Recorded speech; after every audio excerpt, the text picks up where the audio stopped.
Welcome to Internal Operations Standing Committee meeting. It is Wednesday, July the 15th. If the clerk could please call the roll. Councilmember Angela Whitfield Callaway. Present. Councilmember Scott Benson. Member Benson did indicate that he'd be running a little late. So noted, Madam Chair. Councilmember Renata Miller. Madam Chair, you have a quorum present. Thank you so much. And I want to thank Peter for our word for today. And again, in his Just a Closer Steps 2010, this is the Royal Oak First United Methodist prayer booklet, and we read from it weekly if we don't have someone to bring the invocation, and this is the prayer. Dear God, we give you thanks for all your blessings. Teach us to be thankful in all circumstances. Help us to remember we are blessed in many ways. Amen. Okay, is there a motion for the approval of the minutes? Motion. Hearing no objections, that action shall be taken. And the chair remarks, I would like to let folks know in District 2 that we are aware of huge power outages. And I'm going to ask one of my interns to please go and get the, wait a minute. I got it. So during my chair remarks, the Office of Councilmember Callaway has been notified this morning of a power outage associated with a DTE substation in District 2. Impacted communities across District 2, and there's several of them. According to DTE, the outage is suspected to be the result of an underground cable failure. DTE has established an internal incident command to manage the response. DTE plans to deploy 14 large diesel generators to 8 locations, which are currently being identified. The generators will be used to restore power to affected households and businesses while crews investigate the cause of the outage. DTE has not provided an estimated repair time for the underlying issue, but anticipates restoring power through the generators by tonight. Today has been designated as an extreme heat day. DTE has identified customers considered most vulnerable and plans to contact them directly. The company also plans to provide individual generators for customers receiving hospice care. In addition, DTE will have community vans available for residents at Adams Butzel Recreation Center, which is located at 10500 Linden Street, 48238. And I'm also going to call DTE or have my staff to call DTE and ask them to make that service also available at the Northwest Activity Center, which is more convenient for a lot of folks versus Adams Butzel on Linden. So, Ms. JC, if you can make that phone call to DTE and ask them to set up the same services at Northwest Activity Center. The Office of Councilmember Callaway will provide additional information as we receive it. Thank you so much. Public comment is now closed. It is 10:04. Public comment is now closed. Do we have anyone here in the Committee of the Whole who would like to make public comment? If so, you can please come to the seat closest to you and hit the base of the microphone. It'll turn green. We have someone here in the chamber. And good morning. If you can, right here. And they've already pressed it for you. It's already green, so it's ready for you. If you could just introduce yourself and good morning. Good morning. My name is Charlene Broadus, and I stay at 1331 East Canfield. Apartment 507, I'm sorry. Yes, ma'am. Yes, I have 2 comments right quick, but it's not gonna be long at all. Okay, the first one, I had went to court, this girl, from the building that I used to stay at 17300 Southfield.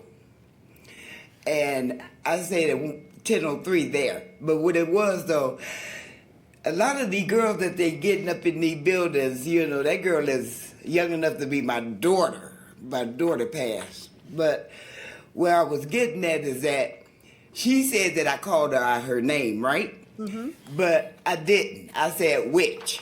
You know, everybody there calling her out of her name anyway. But I said witch. She said, she told HUD that I called her a bee, but I didn't. So I went to court for it. The judge was named Judge Sabri. He was wrong because I'm trying to get this eviction off of me because I didn't have no eviction. I didn't. So how in the daylight when the judge told me to move out on the 16th of March, this was in 2004, he told me to move out. He even had a lawyer call me and verify it, and I told the lawyer that I'd be out of here, just like that, you know. Do you know that ain't no way in the world, how did the judge write that in for me to be out? And I was already out, because I got out on the 14th. She went down and put eviction on me on the 15th. Okay, Ms. Brodus, I don't know if we'll be able to resolve that here, but what we'll do is, I don't know whose district you're in. Miller. Okay, so someone is on their way out from your staff, this is Councilmember Renata Miller. Someone from her staff is on their way to you right now. So if you can move back into the position that you were, they're gonna come and talk to you. Okay, thank you. And yeah. So, Ms. Brodus, thank you for coming, but somebody's getting ready to come talk to you. Take all that information. Thank you. Okay. Thank you so much. Thank you, Ms. Brodus. You're welcome. Thank you, Member Miller. Thank you, honey. Thank you.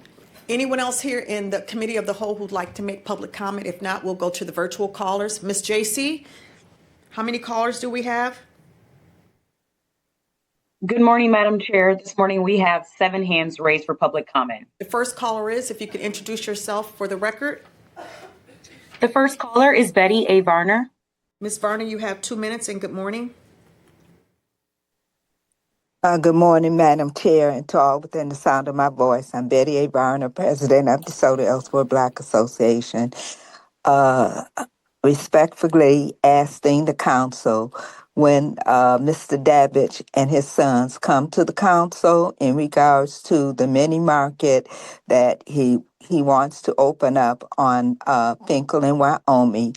We're hoping my members and myself, and also residents in this area, was hoping that the council will support and let him get through the process with approval so that the mini market that he wants to open can become a reality as soon as possible. We are a food desert and it is needed in our area. Also, we are having our annual event, our Arise Detroit event, August 1st. We're still in need of volunteers.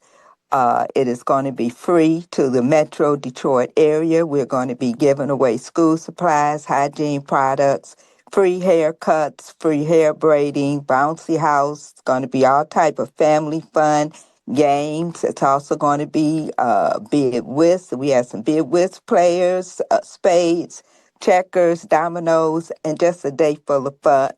There's going to be snow cones, and there's going to be popcorn and food. We're still in need of volunteers to help us set up and break down our tents. It's going to be at 6451 Ellsworth. That is at our Deba Community Park that we have created for our area. So if you are able to volunteer, there are people on council, there are council members who have my number, that know how to contact me. Please reach out. Thank you for this time. Thank you, Ms. Varner. The next caller is?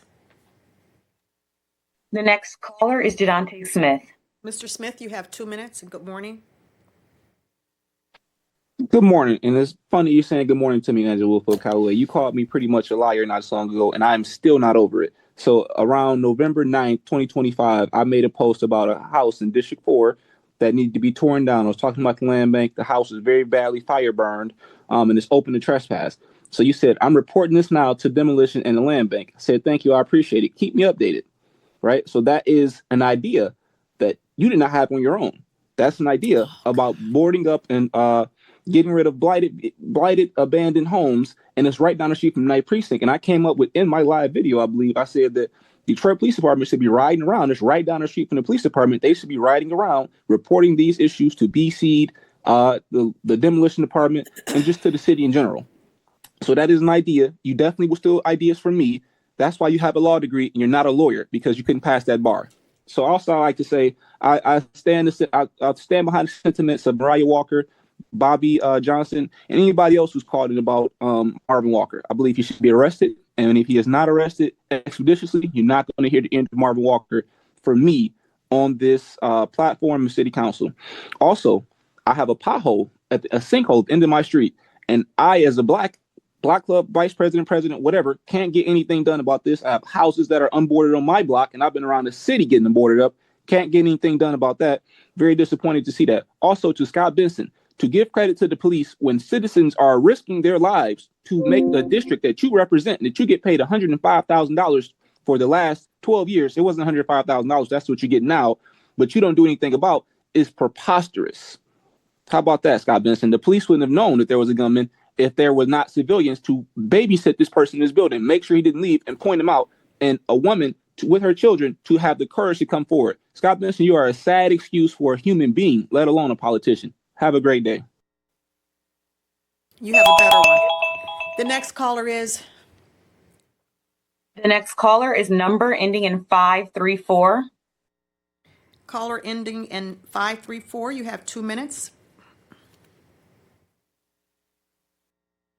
Yes, good morning. May I be heard? Yes, you can be heard.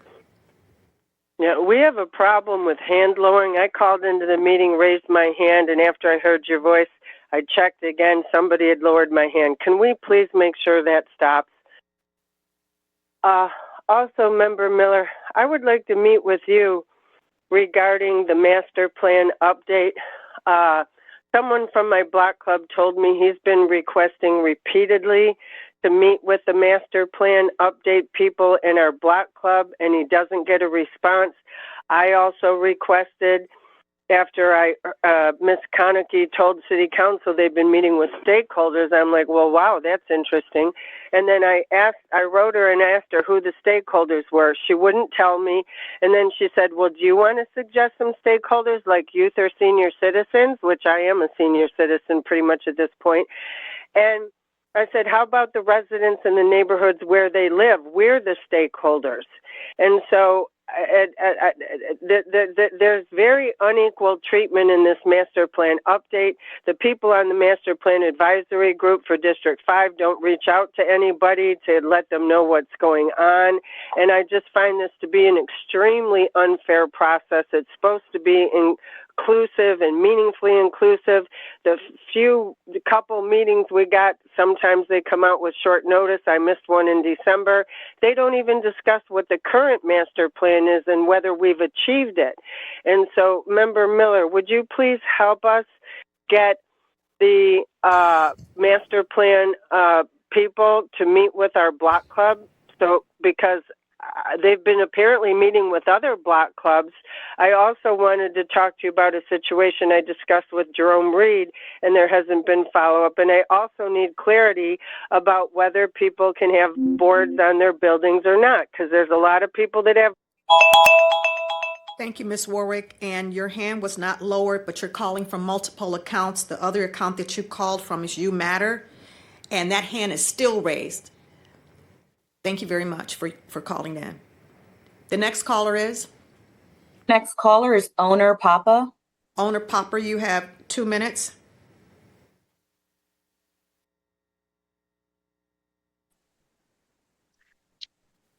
Good morning, and through the chair, may I be heard? You can be heard. Thank you. Thank you, Joanne Warwick, for your insight on many issues. And today I would like to thank you, Councilwoman, for your courage. And now you see how you pay. Righteousness does not come without some heaviness. If we had more righteous people on the board, the committee, the council, we would have different results, because much of what you identified yesterday in 8.10 is existent in a lot of what they do. And I have pointed it out to the council in that the 18 houses that they want to sell for $180,000 to Wright were involved in the solar initiative. They were also bought and paid for by the city, who says that Starlight or Starcast or whoever they are bought it. And I don't believe that. And I would need an investigation into DTE the day after you identify that Conrad Mallett is not up to the task. Conrad Mallett should not be holding the position that he holds, nor should Mr. Whitaker, who comes with Mr. Graham. All of these people need to be identified and removed.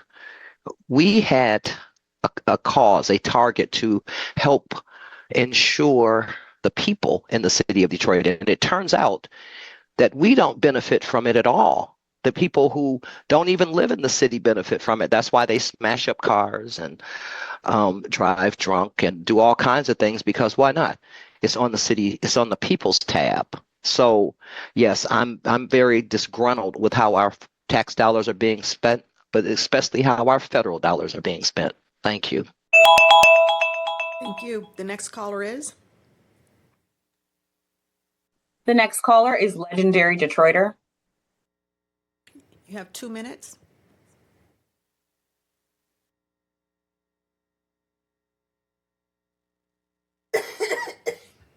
Miss Carol Hughes, that was an excellent point you made about the federal dollars. Now, what we got here in Detroit is a city clerk and chairperson of the Detroit Election Commission that's on Zoom lying about the findings on the allegations of voter fraud by anonymous citizen report on April 25th, 2024 at the Detroit Election Commission meeting. Mary didn't show up. Mary Sheffield, the new mayor of the city of Detroit, she didn't show up. But Conrad Mallett was right there sitting right beside her when she said she sent the findings on the allegations of voter fraud by anonymous citizen report to every member of council. That would include you, Angela Whitfield Callaway. You didn't get it, but you ain't said nothing. And then to the mayor's office, Michael Edward Duggan was the mayor. He didn't get it either. His office told me that they didn't know anything about the report. On the 20th of May, 2024. And then the law department, and Conrad was sitting right beside her. The law department said they didn't know what I was talking about, the findings on the allegations of voter fraud by anonymous citizen report. And Conrad was right there sitting beside Janice when she lied. Bald-faced, blue-faced lied. And she's an independent. Now, that brings me to this. I'm the 93rd precinct delegate, soon to be the 3rd precinct Republican delegate for the state of Michigan. And y'all cheated in. Y'all got to go. All y'all that's cheated in got to get their phone out of Nene's way. That's my word. And to that end, I'm going to do whatever it takes. I'm with it. W-I-T, whatever it takes. The next caller is? The next caller is Mr. Foster. Mr. Ronald Foster, you have 2 minutes. Good morning, through the chair. A couple things. First, very happy to see some improvements in my community. I know I have advocated and seen some sidewalks being done. I have some new neighbors, which are nice and doing good things. There's always room for improvement. I did want to take the time to acknowledge that. Secondly, if you look at the word obituary is defined by people that speak about the good of someone, right? As long as you are alive, you have to be able to accept criticism, feel pain, and all of the other things that make one alive. And so I think that's important to understand. Thirdly, I'm not here to come down to destroy things or to mess people over. I come to try to have perspective and an inclusive perspective to open the minds and eyes up to the powers that be so that more people can have the results of these things.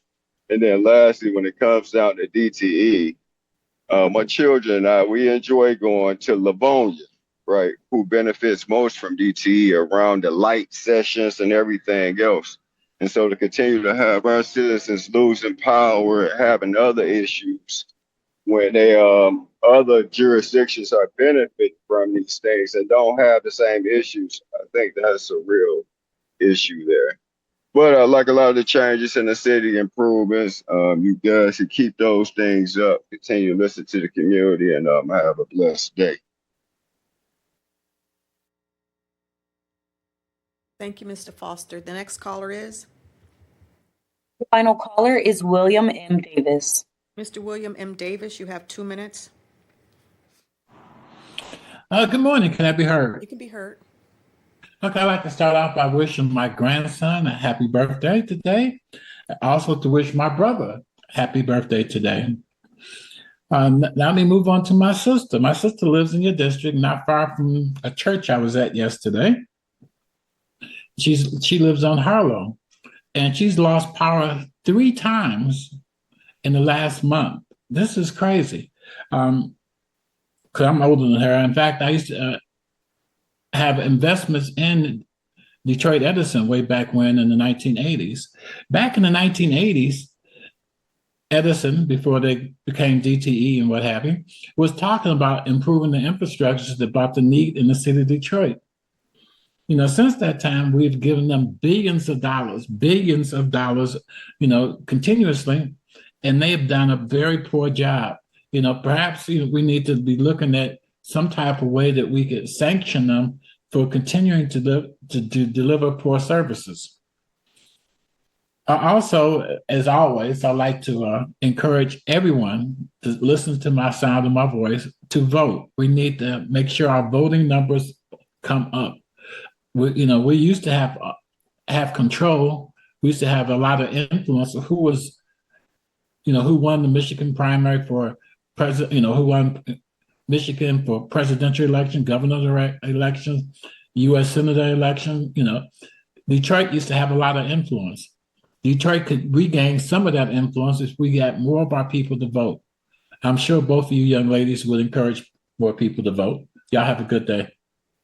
You too. Thank you for calling, Mr. Davis. Okay, seeing no other public comment, we will move to our 10:15 interview, which is the reappointment of Ms. Teresa Dubose to the Property Assessment Board of Review. I believe she's here in person. If you could please come forward and sit in the middle chair.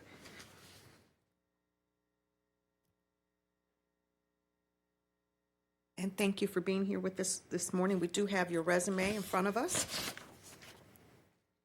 And if you can just introduce yourself and share with us why you'd like to be reappointed to the Property Assessment Board of Review. And good morning. If you press that button, it's going to turn green. Okay, good morning. Good morning. It is an honor to be here before you all this morning. I'd like to thank my councilwoman for blessing me with the ability to continue to serve not only District 4, but the citizens of the city of Detroit. It is an honor to be here. And I'm sorry, could you repeat your question again? Just tell us why you want to be reappointed. I am a servant, and it gives me great honor to be able to serve the citizens of the city of Detroit.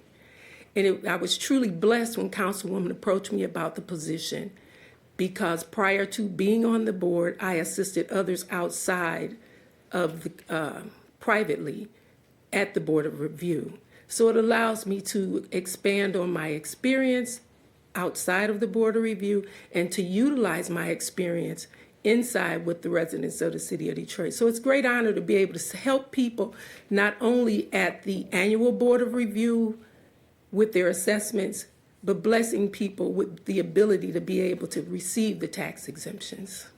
Okay. I have a question for you. Is there a motion for discussion? Discussion. Thank you, Member Miller.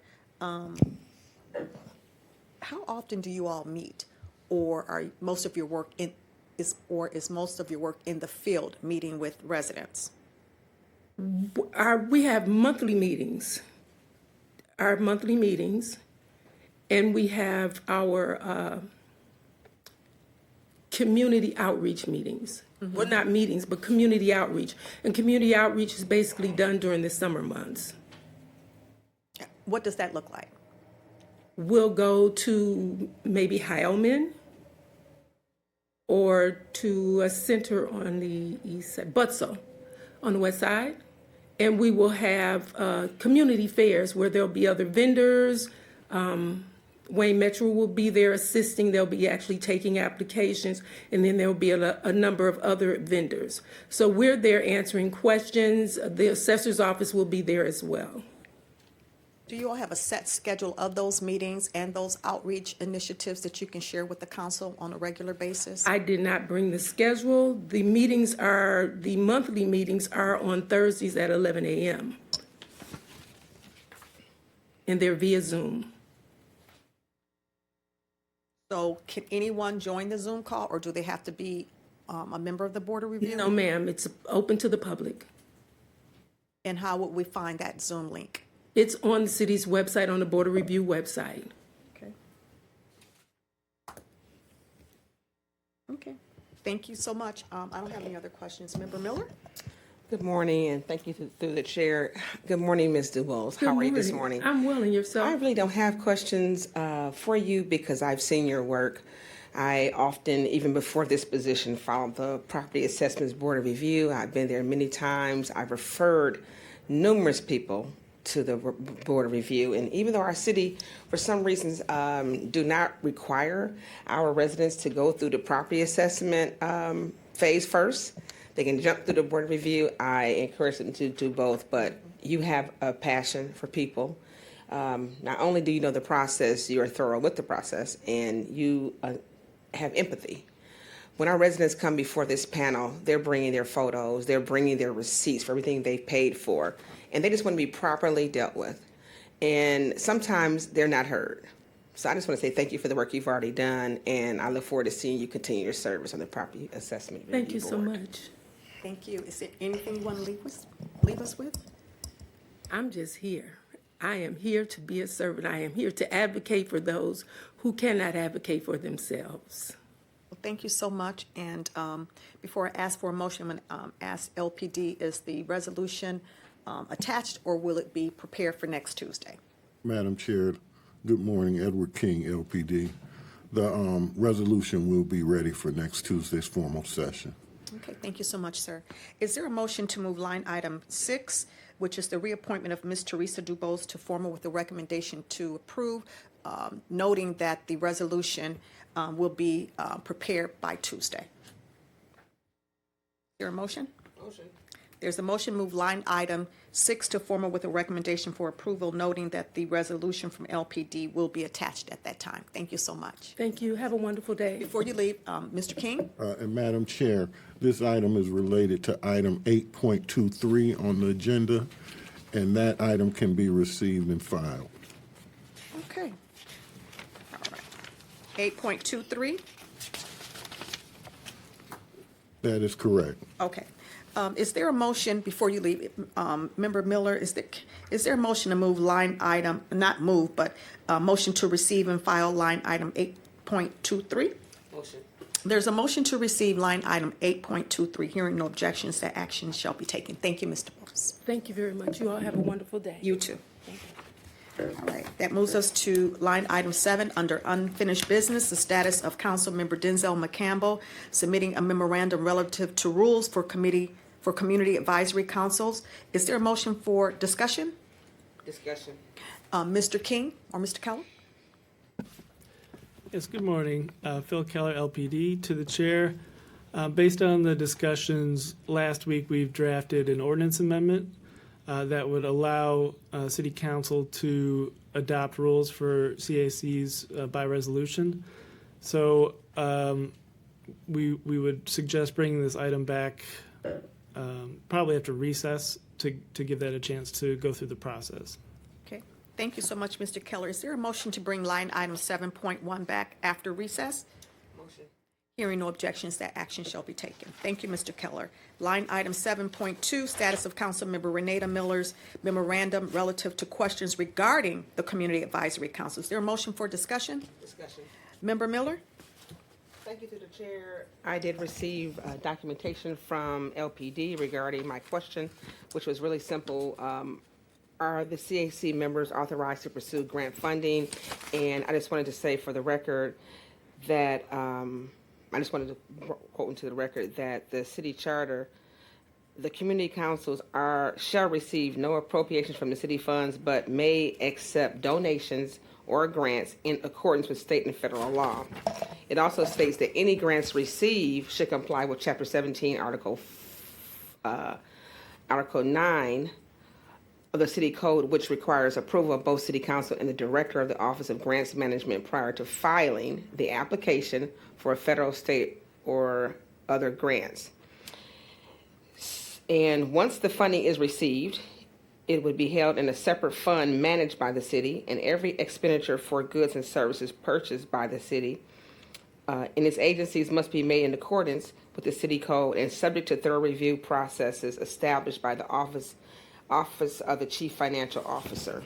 Lastly, CACs are required to keep a record and account for all monies received and paid, that the CAC is subject to an audit by the Attorney General, is in the best interest to aid the CAC in navigating the procurement process for any donated fund to ensure compliance with all applicable laws and regulations as the CACs are acting on behalf of the city. So basically, prior to soliciting a grant, you should be meeting with the Department of Grants. And once you receive, if you do, the city will have jurisdiction over it, and it must be approved by the council moving forward. Okay. Thank you through the chair. Thank you. So I'm going to ask LPD, would that be a receive and file motion? To the chair, yes. Okay. Is there a motion to receive and file line item 7.2? Motion. Hearing no objections, that action shall be taken. If the clerk can note that Member Benson has joined us this morning.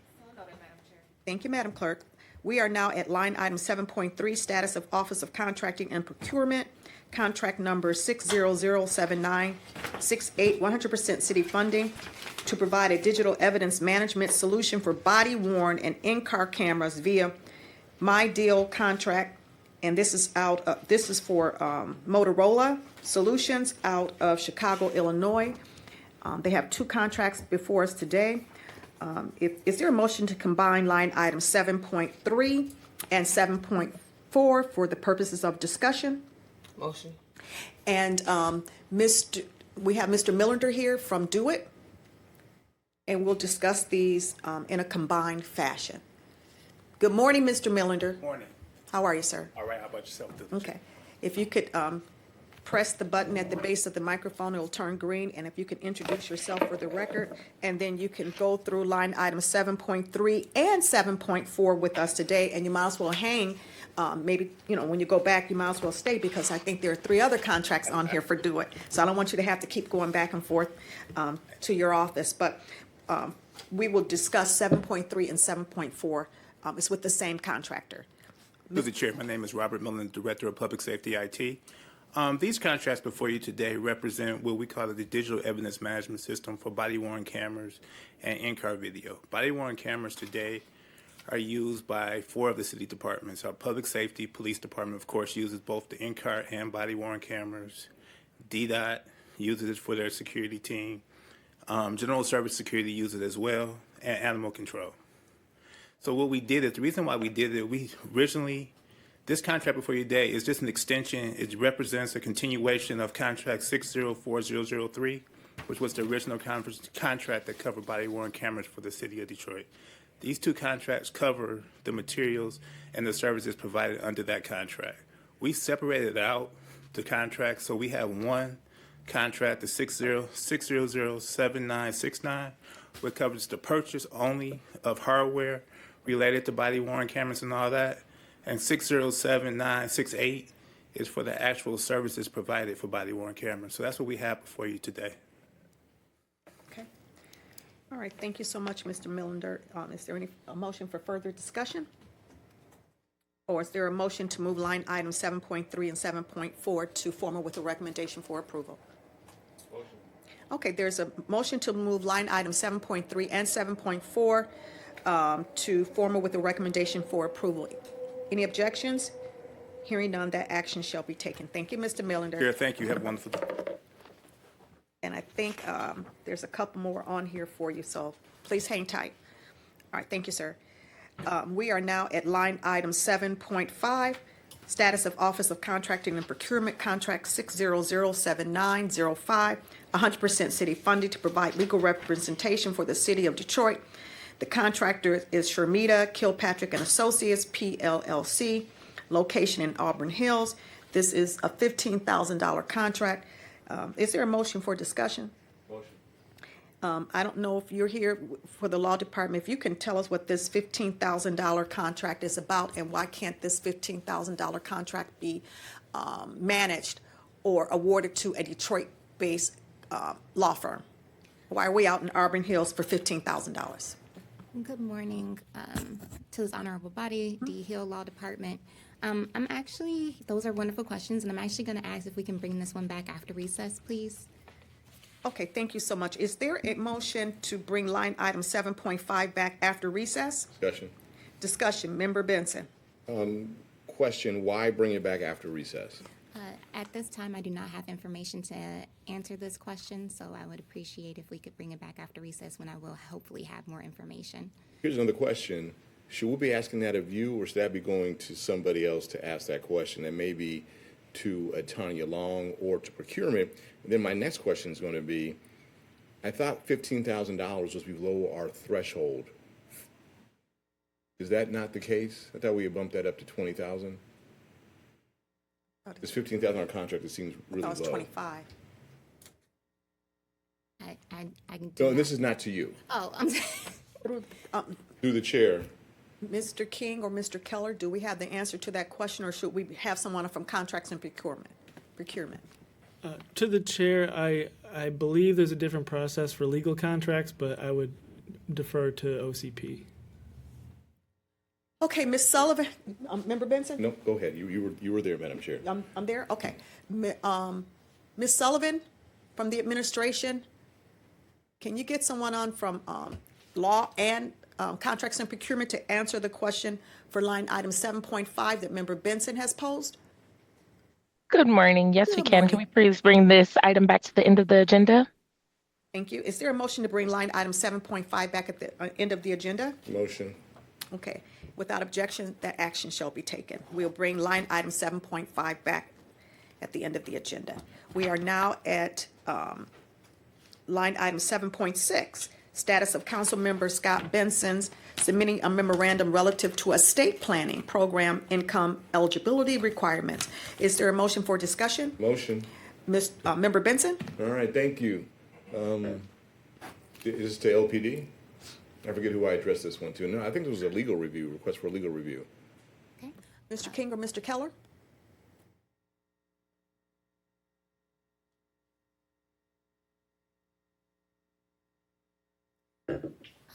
Again, to the chair. I'm sorry, you want to say your name again for the record? D. Hill Law Department. To the chair, can we also bring this back after recess and get some, until we can kind of figure out what's going on? Thank you. Member Benson? Was there going to be a response from LPD? Apologies through the chair to Member Benson. This was a memorandum to the law department. Yeah, I thought this was a request for an opinion. Yeah. Our legal representative today, can we get an update today on this? Can you give me a moment to reach out? Can we bring this item back to the end of the agenda? Bring this back at the end of the agenda. There's a motion to bring line item 7.6 back at the end of the agenda. Without objections, that action shall be taken. Thank you. We are now under new business, line item 8. Office of Contracting and Procurement, submitting a resolution, contract number 6006718-A as in Apple 1. This is 100% city funding, amendment number 1, to provide an increase of funds for the purchase of network and voice equipment for various city departments. Is there a motion? And it's an increase of $600,000 taking the total contract amount to $1.85 million. Is there a motion for discussion? Motion. If we could have Mr. Millender to please return to the table and tell us about this contract. Robert Millen, Director of Public Safety. This contract before you today is related to our network and voice equipment purchased by the City of Detroit. This company is a Detroit-based company, and we have seen an increase in network equipment required for, like when DPD took over, when DPD transitioned the DDC to DPD control from Wayne County, from the state of Michigan.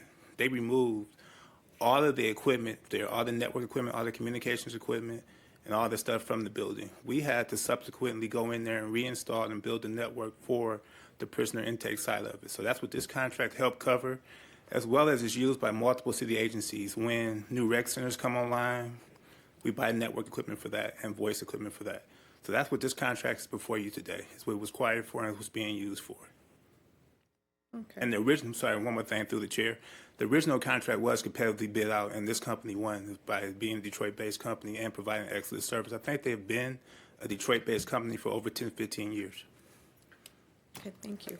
Mr. Millender, for the detention center, so is it properly wired now? Does it have the capabilities that it needs to function?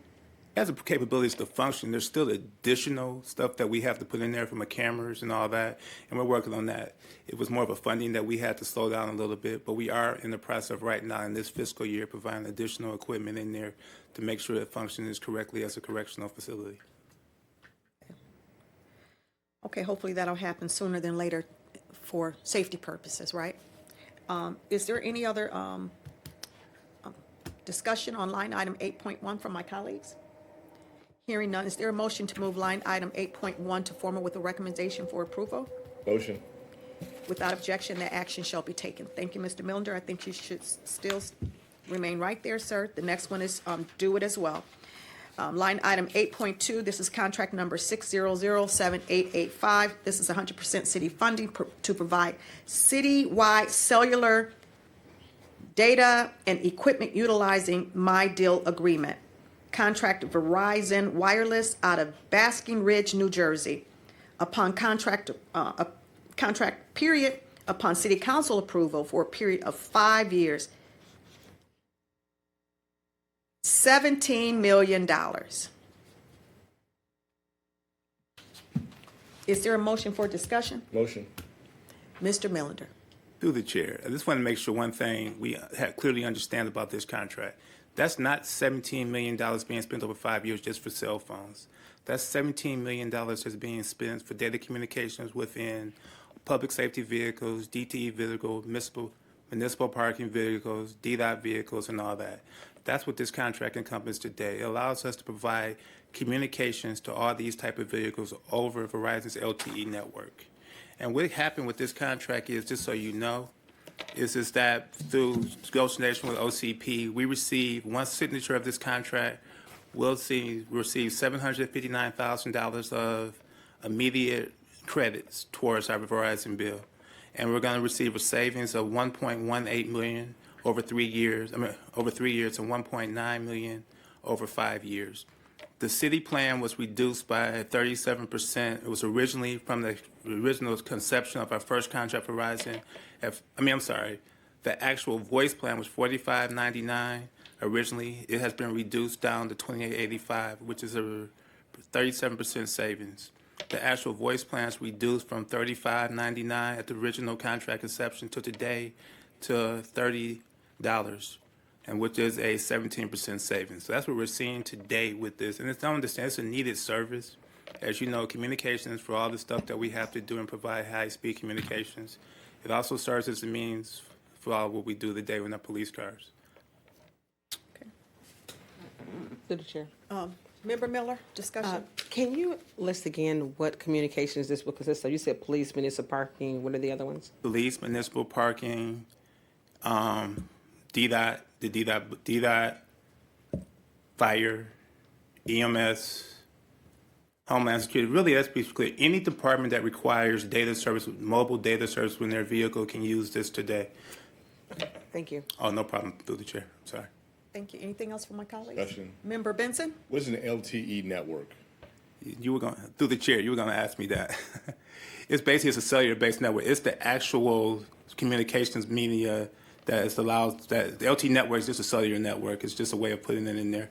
It's actually an acronym, a specific name, and I will get the actual specific of that name to you. But LT network is just a cellular network. It's the actual what they call the communications over that network, the communications media over that network. So for 17 million over 5 years, and so we're like 3.4 a year, whatever that number is, why not just buy cell phones for everybody? Why do we need to do it this way? It's not just cell phones. Remember, the LTE is the communications that cell phones use as well as our data plans use. So all of this right there is going across it. So in order for your cell phone to work, I'm sorry. I'm a layperson. Okay. So that the public understands. All right. I need them to understand why we're paying $17 million over a 5-year period for what sounds like cell phones. You've indicated this is the LTE network. I don't know what that is. We're going to find out the acronym later. But just so that everybody understands why we're doing this, why this is important, and where the value add is for our residents in the city of Detroit, for what's about $3.4 million a year. Well, the value add is in what it provides in the application base. When you're on the DDOT bus today, eventually, I don't think they're there, but eventually they're going to have the ability for you to have Wi-Fi services on that DDOT bus. It provides you high-speed communication, so police, when they pull you over, they're using that network to run the information about your license plates, to run the. I'm going to stop you there. That may not be a value add for our residents, but it's important. So that they can get you on your way they faster. They can get you on your way faster. So the fire get to arrive at a location faster. They have better community. So let's talk about it in that. All right. So it helps them get to you faster. From an EMS standpoint, when your loved ones may be having heart issues and all those type of things, that network provides you the means to get that information back to the hospital. So when you arrive at that hospital, they're providing the information to help your loved ones get saved. That's what this network does today. It provides it. You're not waiting. So I have to run this information to you about someone, about that from an EMS and a fire standpoint. It allows me not to have to go call and hope you get the right information to a fire vehicle to get there. So that's what this network is providing us today and provides us with that. Does this become our own proprietary network? It's not our own proprietary network. We share it. You sharing it, but we get proprietary rights over that network. We share with every other cell phone on there. But what they allow us to do, being a public safety entities, public safety only, they give you proprietary service over that network. So they say that when it's congested, this cell phone, this data network, this data service that's being provided has the right priority over anything else on this network. We use the same towers as any other cell phone does today. Got it. Okay. Thank you. It's very helpful. Oh, no, thank you for helping me out with that as well. And I will find out what LT is through the chair. I appreciate that. No problem. Any further discussion from my colleagues? LTE is long-term evolution. I want to see LTE on my phone every time. Otherwise, you have a slow network. So you want to see 4G. If you're using a 3G, it's really, really slow. You need a 4G. They even have a 5G going on right now, which is an even faster service. I'm sure costs more, but at the top of your phone, you should see the LTE. Right. Otherwise, you're probably using a, what are those phones called? Track phones? Something maybe the government phone, something like that. You may not see Obama LTE on top or a 4G, but since my council person wants to know that for the lay people, we appreciate that service. Thank you. Thank you, Member Miller. Without further discussion, is there a motion to move line item 8.2 to formal with the recommendation? Motion to approve. There's a motion to move line item 8.2 to formal with a recommendation for approval without objections. That action shall be taken. Thank you, Mr. Millender. Mr. Millender, are you on for the next one? HR, and it says IT. Is that you as well? Through the chair, no, I don't believe that's. Okay, that's Through not the you. chair. No, that's Okay, not you're me. off Through the the hook, chair. Mr. Millender. Thank you. Have a wonderful day. You too, sir. Thank you. We are now at line item 8.3. If we can have someone on from HR while I'm reading contract number 6007621, 100% city funding to provide an applicant tracking system for HRSI HR contractorsgovernmentjobs.com. DBA NeoGov location is in California. This is a 2-year contract. City funding, $403,000. Is there, Ms. Sullivan, is there someone on from HR? There is, okay. Is there a Madam motion? Chair, we have Mr. Holmes on from HR. Is there a motion for discussion? Motion. Mr. Holmes, can you introduce yourself for the record and tell us a little bit more about this contract that is line item 8.3? Absolutely. Good morning, Marcus Holmes, Operations General Manager, Policy Planning and Operations Division of the Human Resources Department. As mentioned, the contract that's before you is an applicant tracking system to enhance and improve the candidate experience from the entire life cycle. So a citizen or candidate applies for a job through governmentjobs.com, which is NeoGov, and every step throughout that candidate process is encompassed in this software service as a system. So we're asking for you to approve this contract. We did have conversation last cycle. Madam Chairperson, you may remember you asked us to put it out to bid. We did exactly that. And while we had some good candidates who responded, NeoGov was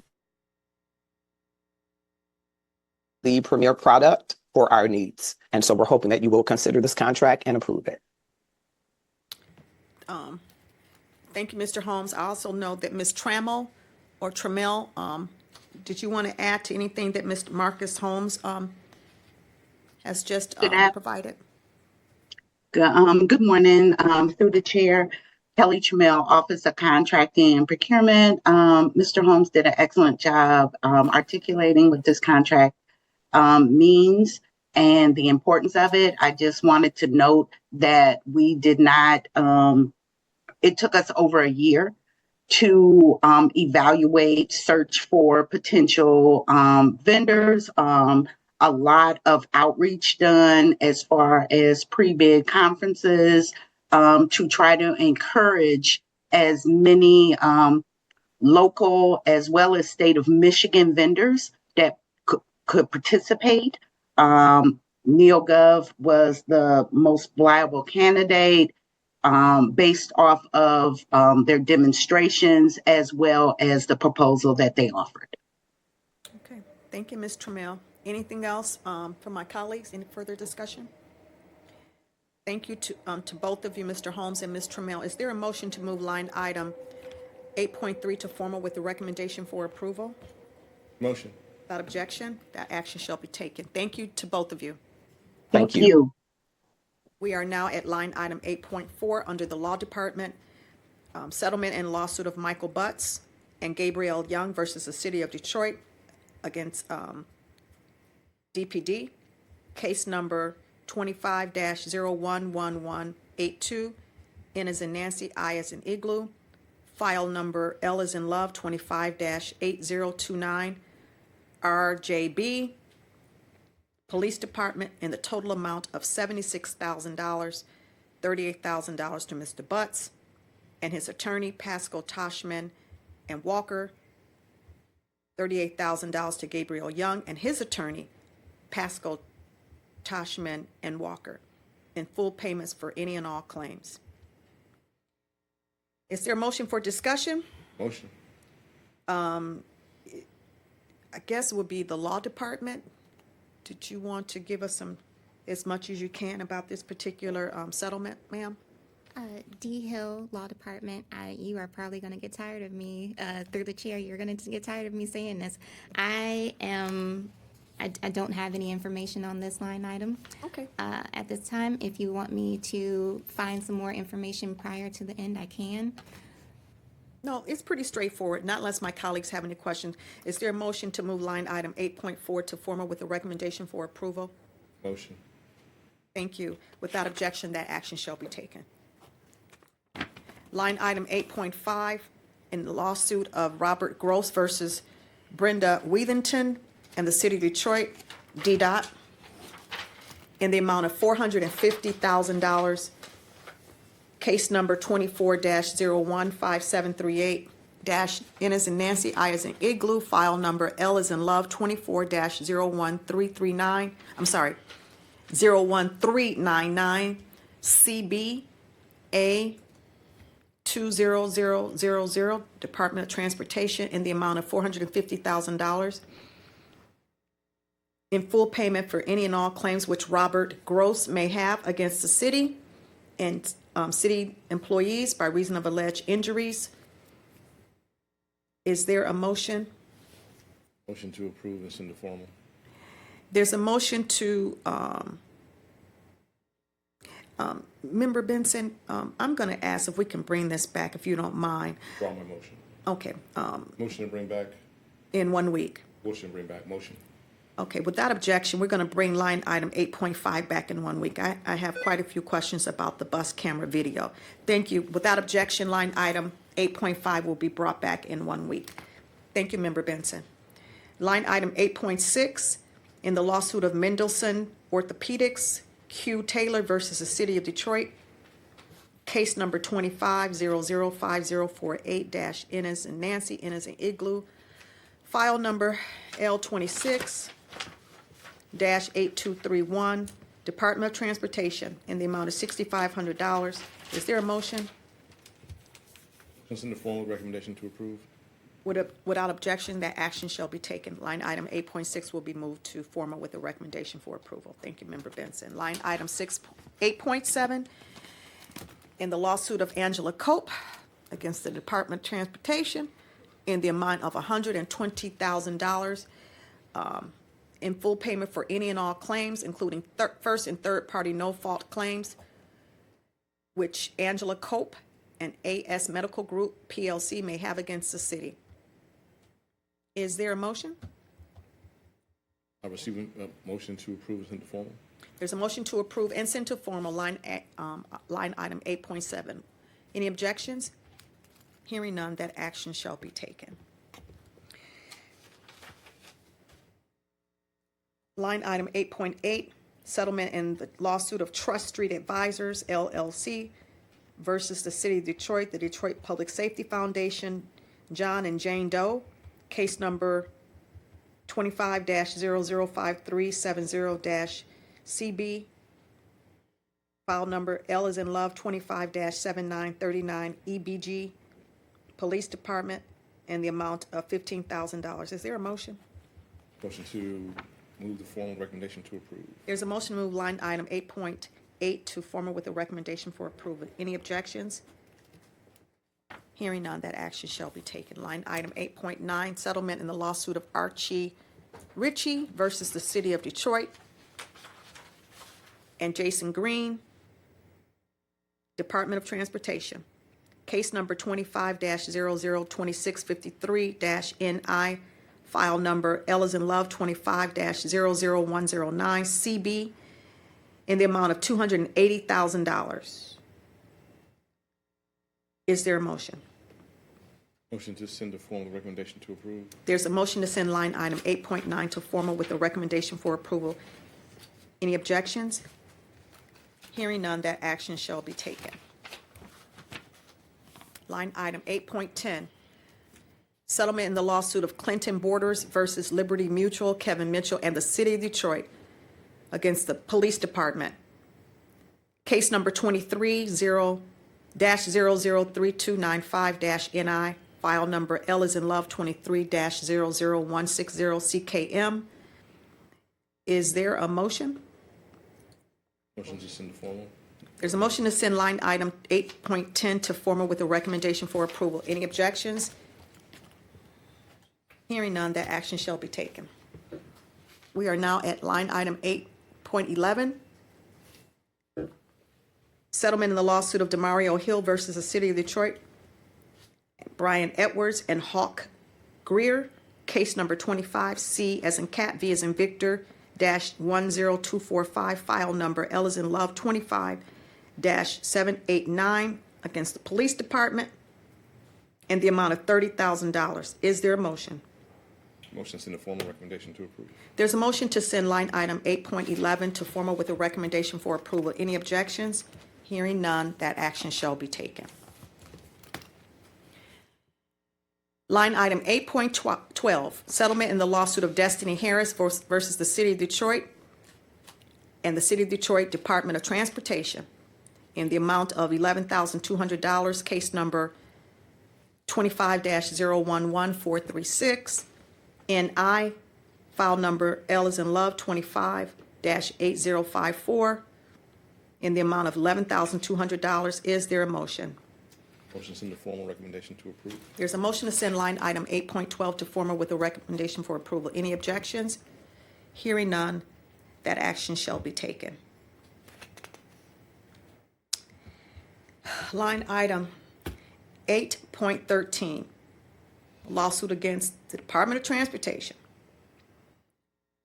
Eastbourne RX Pharmacy, Delano William versus the City of Detroit, case number 25-012203 N as in Nancy, F as in Frank, file number L as in Love 25-8089 in the amount of $6,500. Is there a motion? Send the formal recommendation to approve. There's a motion to send line item 8.13 to formal with the recommendation for approval. Any objections? Hearing none, that action shall be taken. Settlement in the lawsuit of John Clark Davenport III versus the City of Detroit and the Department of Transportation. Case number 24-011863-NI. File number L as in Love 24-01262 in the amount of $100,000. Is there a motion? Motion to send the formal recommendation to approve. There's a motion to send line item 8.14 to formal with a recommendation for approval. Are there any objections? Hearing none, that action shall be taken. Line item 8.15, legal representation and indemnification for TEO Maurice Hushauer in lawsuit of Daryl Edmonds versus the City of Detroit, case number 25-010403-NI. L is in Love 25-8021. Is there a motion? Motion to send the formal recommendation to approve. There's a motion to send line item 8.15 to formal with a recommendation for approval. Any objections? Hearing none, that action shall be taken. Line item 8.16, legal representation and indemnification for Detective Mark Thompson in the lawsuit of LaDonna Crutchfield versus the City of Detroit, case number 25-C as in cat, V as in Victor, -10514. L is in Love 25-7855. Is there a motion? Motion to send a formal recommendation to approve. There's a motion to send line item 8.16 to formal with a recommendation for approval. Without objection, that action shall be taken. Line item 8.17, legal representation and indemnification for police officer Karima Yap in lawsuit of LaDonna Crutchfield versus the City of Detroit, case number 25-CV-10514. Is there a motion? Motion to send the formal recommendation to approve. Motion to send line item 8.17 to formal with the recommendation for approval. Are there any objections? Hearing none, that action shall be taken. Legal representation and indemnification for police officer Julian Shanty in lawsuit of Jason Powell Michalak versus the City of Detroit, case number 25-CV-11257, L25-7908.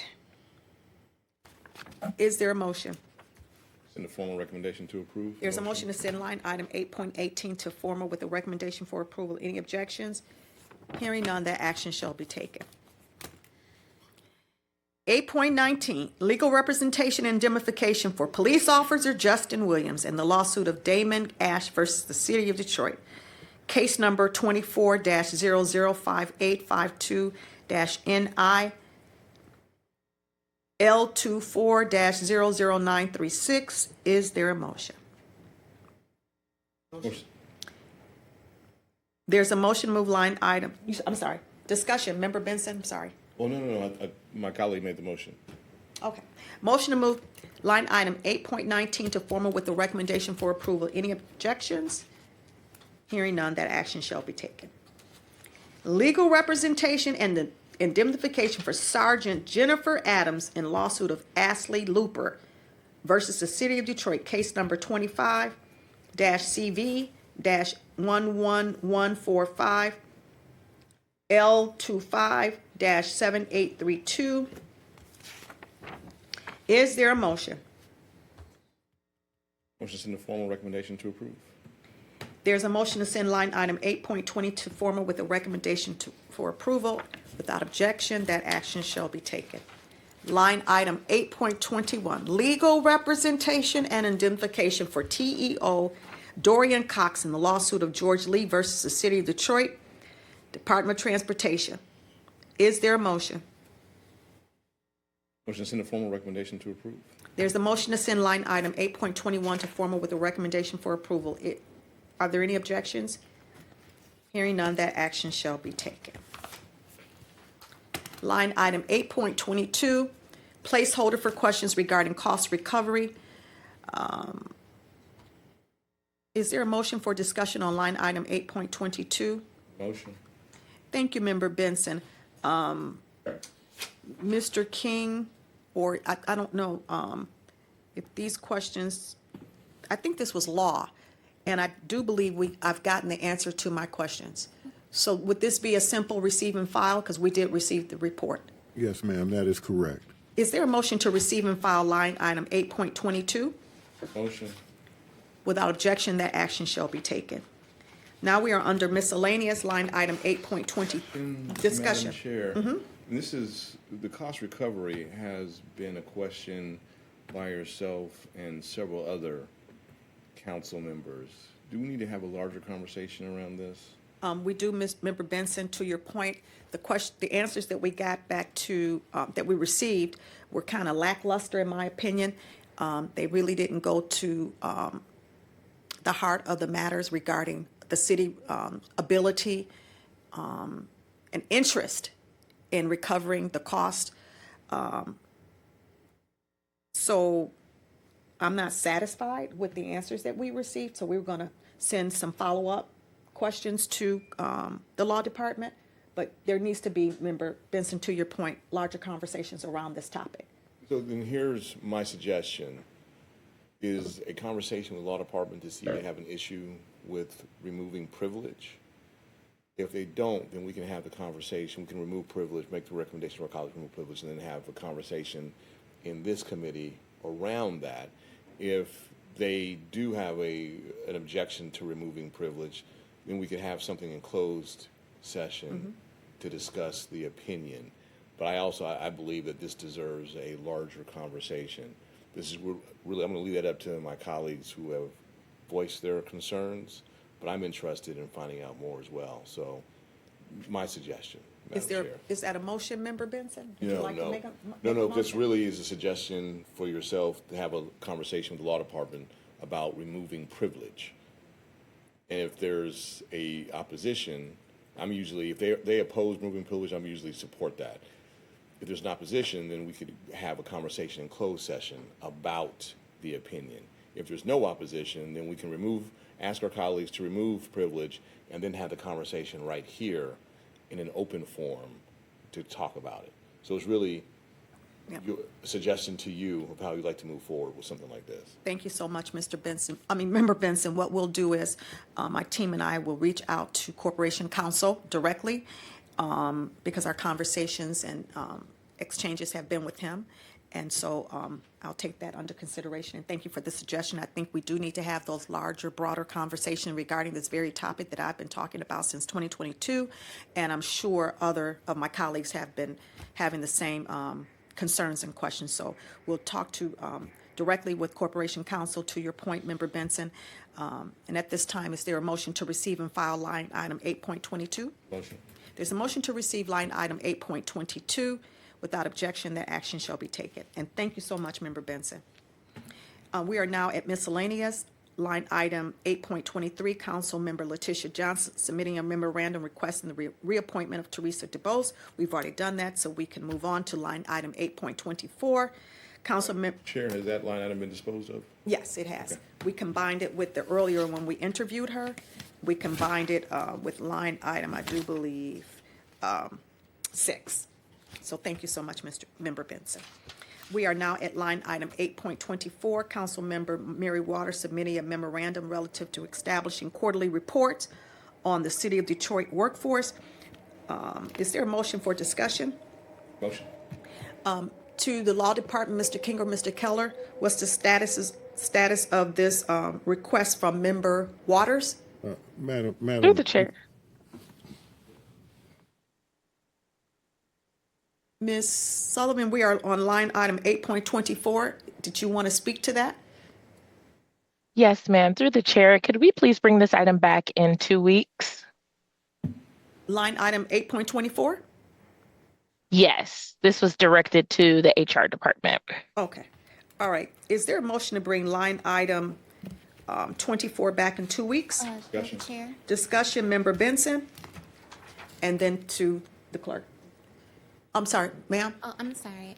D Hill Law Department. I was going to say, I think in 2 weeks you are going to be officially on recess. That will be the 29th of July. Thank you. Thank you so much for that. Thank you. Member Benson? Thank you. That's forward-looking for us. Thank you very much. Madam Chair, this my usual question. Obviously, 2 weeks is not going to be maybe sufficient time, but we won't be here. So this obviously needs to come back. Will this be done after recess when we come back? Yes. Okay.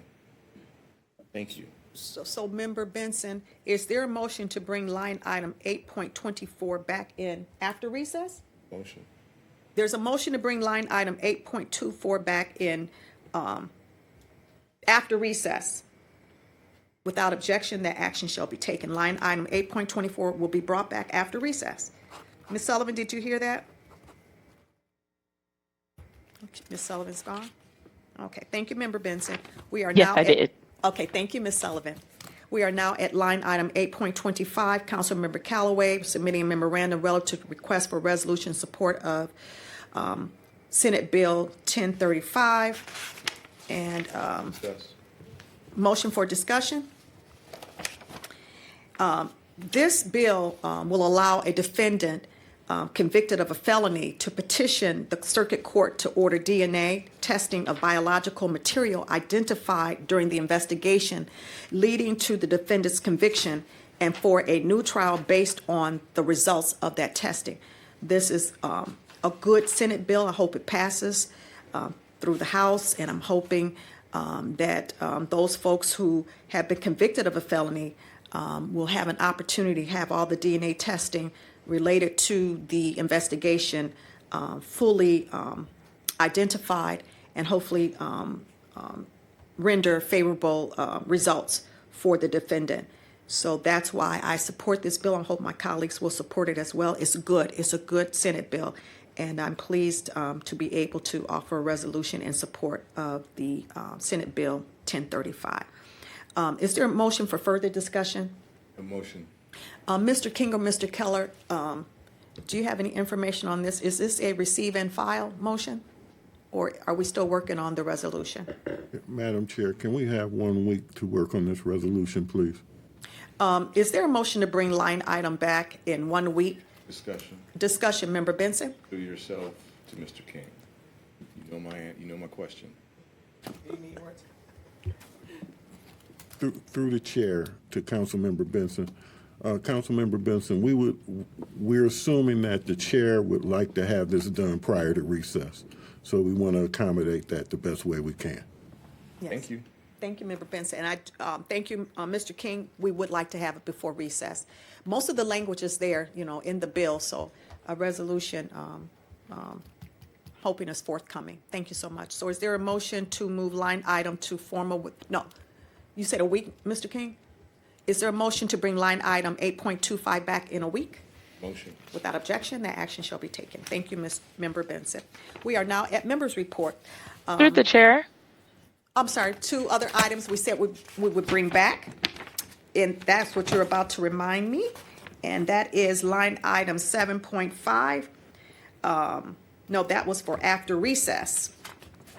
No, through the chair, you're right. You're correct. It's 7.5 and 7.6. Okay, so 7.5 and 7.6, there is a motion to bring them back at the end of the agenda. We are there. Ms. Sullivan? Discussion. Through the chair, for Discussion? line item 7.5, we have Leonard Jones on. Thank you, Member Benson. We are on line item 7.5. Mr. Jones is rejoining as a panelist. Mr. Jones, you want to introduce yourself for the record and tell us about line item 7.5?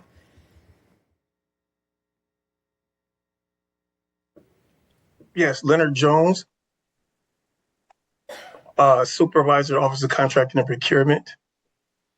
And basically the law department, this particular contract is with the law department for legal representation. And under the ordinance, legal services are not competitively bid.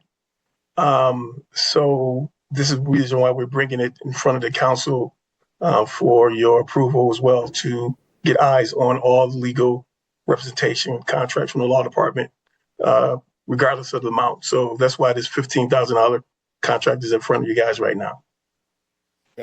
Discussion, Member Benson. So just so that I'm clear, because this was not bid competitively, you bring it to us for approval, even though it's below the approval threshold? That is correct. Okay, thank you. And then can we just talk about this contract then for $15,000? This is at the rates identified, $4.25 an hour for the attorney. That's only 35 hours of work. So we think this will be less than 1 week's worth of work for this law firm? That particular question I cannot answer. Through the chair, can I answer? I would defer it to the law department on the utilization of the firm and how often they utilize them for the work that need to be done. But it is a small contract for the representation of the bankruptcy issue matters that's connected to the public nuisance cases that they have. And so that's the information that I can provide at the time without the law department giving you more in-depth information on how they're going to utilize the contract. Okay, so I'm okay with letting this one go, Madam Chair, and I'll contact Corporation Counsel myself. But I mean, just a contract this small, it raises a red flag for me. Just I'm like, why are we hiring somebody why a new firm for 35 hours worth of work? Is that enough? So I will ask that question myself. Yeah. Thank you. Thank you, Member Benson. I do have a problem with the contract, though. I'm going to ask that we bring it back, because why are we in Auburn Hills when we got so many law firms down here? I don't understand it. $425 an hour, I get it, but for what cases specifically? And if you can't talk about it now, I'd like a full report on what we're spending on a law firm for $425 an hour for what did you say, Member Benson? You did the calculations. 35 hours. 35 hours of work. Why are we? I don't understand it. So I'm not comfortable moving it forward. So is there a motion to bring this back in a week? Further discussion? For further discussion, Member Benson? And this is not a competitive bid contract. Yeah. So you could theoretically just place this with a firm in the city of Detroit. But that will be your conversation, Madam Chair. Motion to bring back in 1 week. There's a motion to bring line item 7.5 back in 1 week. Any objections? Hearing none, that action shall be taken. And Mr. Jones, if you could find out more about this contract, or the law department, what is it about? If it's just $15,000. To the chair, I'll get that answer for you. Thank you so much. Thank you, Member Benson. Without objection, line item 7.5 will be brought back in a week. Now we're at 7.6, status of Council Member Benson, I think. Yes. Estate planning program income eligibility requirements. Member Benson? Discussion? Discussion. To yourself, to the law department. Did we get an update on this one? Through the chair to Councilmember Benson, yes, we did get an update on this one. I spoke to the drafter, and they need additional time. Apparently, the question is a little bit broader than they initially thought that it would be.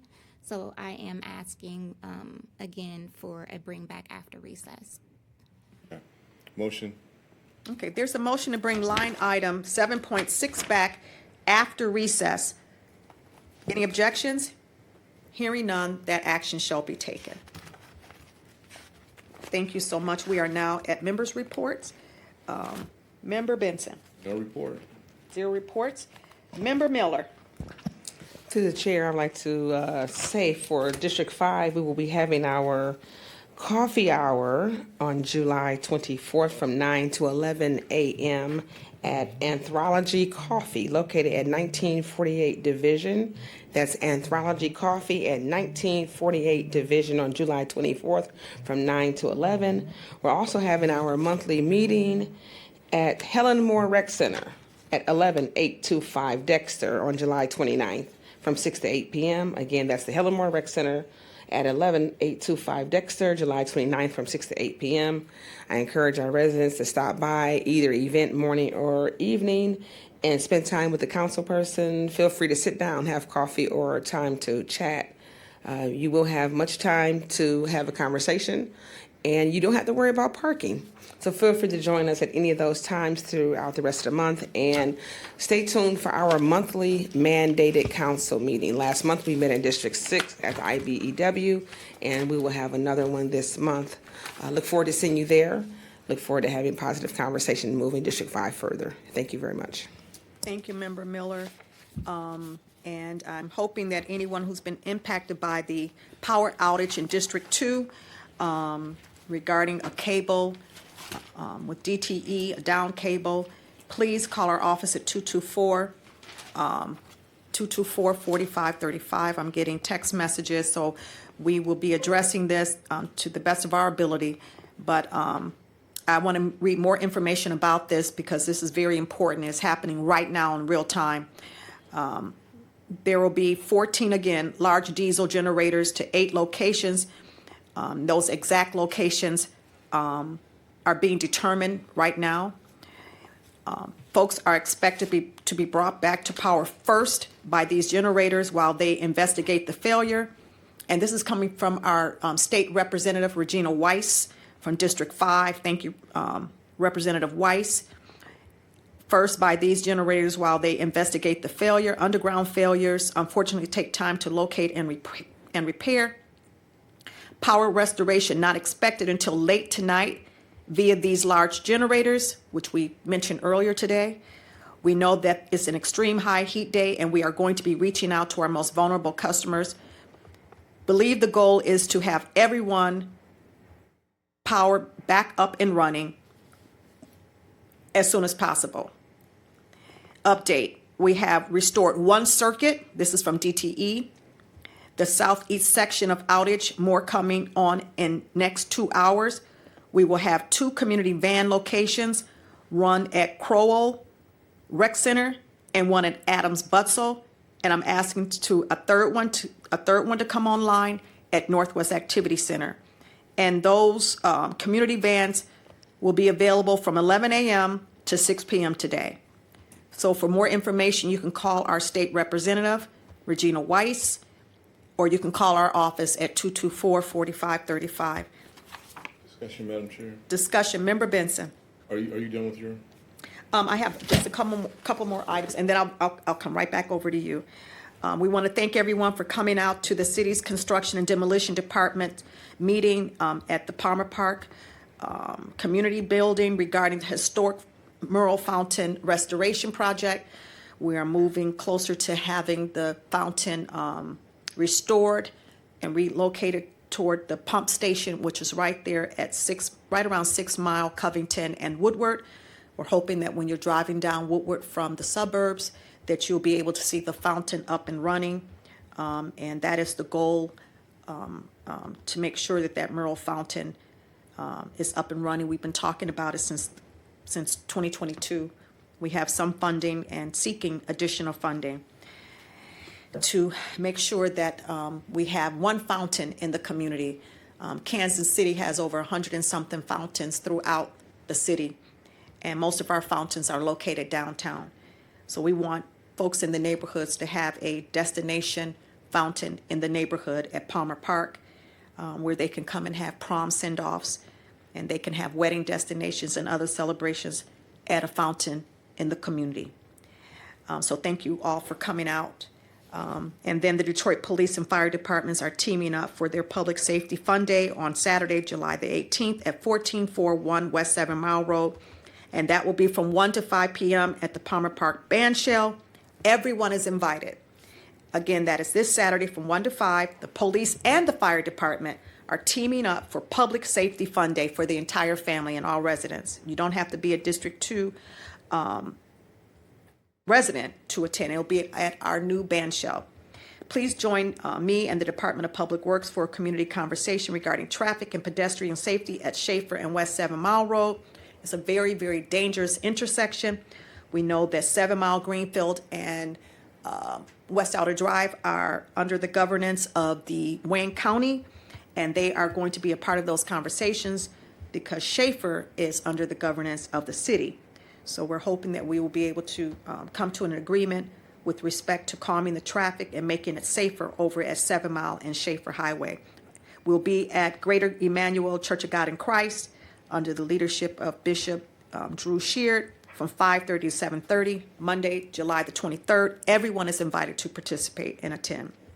Then lastly, join us at our 4th annual Detroit Human Trafficking Task Force Stomping Out Human Trafficking Awareness Rally, Saturday, July the 25th from 11 a.m. to 1:30 p.m. at Palmer Park at the band shell, right next to the 12th Precinct, 14401 West 7 Mile Road. The rally is free.